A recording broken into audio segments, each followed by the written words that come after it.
Voter তালিকা হালনাগাদ, বাড়ি বাড়ি তথ্য সংগ্রহ শেষ আজ, পরবর্তী ধাপ 5 ফেব্রুয়ারি।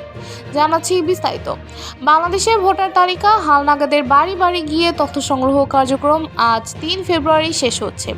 নির্বাচন কমিশন জানিয়েছে 20 জানুয়ারি থেকে শুরু হওয়া এই কার্যক্রম লক্ষ্যমাত্রার ধারে ধরা হয়েছে 1.52% নতুন ভোটার ও অধিভুক্তদের।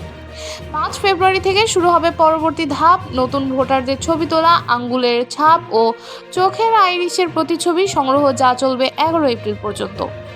সর্বশেষ তথ্য অনুযায়ী দেশে ভোটার সংখ্যা 12,18,50,000-এর বেশি।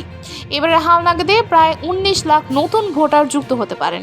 নতুন ভোটারদের জন্য প্রয়োজন হবে জন্ম সনদ, জাতীয়তা সনদ, নিকট আত্মীয়ের এনআইডি কপি এবং শিক্ষাগত যোগ্যতার সনদ।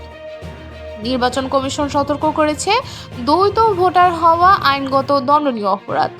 আঙুলের ছাপ পরীক্ষার মাধ্যমে একাধিক ভোটার হলে তা শনাক্ত করা সম্ভব। আপনি কি ভোটার হয়েছেন নাকি ভোটার হতে চান? বিস্তারিত জানতে নিকটস্থ নির্বাচন অফিসে যোগাযোগ করুন। এই ছিল সর্বশেষ আপডেট। নতুন নতুন আরও আপডেট পেতে আমাদের সঙ্গেই থাকুন। ধন্যবাদ।